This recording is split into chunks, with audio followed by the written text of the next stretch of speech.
আমরা মেয়েরা এখানে 1 ঘন্টা ধরে লাইনে দাঁড়ানো, সেইখানে দরজা বন্ধ করে আরেকটা প্যানেলের নির্দিষ্ট গোষ্ঠী ছাত্রদলের প্যানেলে ভিপি প্রবেশ করে, হ্যাঁ প্রার্থী ভিপি প্রবেশ করে এবং 1 ঘন্টা ধরে আমরা ভোটার কার্যক্রম বন্ধ ওখানে। তার মানে 1 ঘন্টা ধরে দরজার ভিতরে বন্ধ রেখে কি হচ্ছে এটা আসলে আমাদের জানার অধিকার।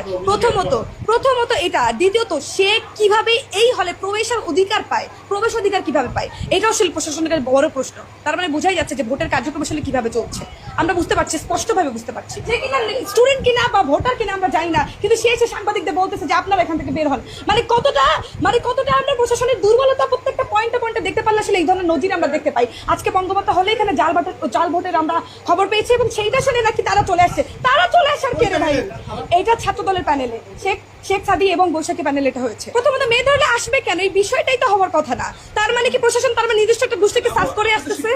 আচ্ছা আমি প্রার্থী, আমি সহ সমাজসেবা নারী 5 নম্বর ব্যালটে দাঁড়িয়েছি।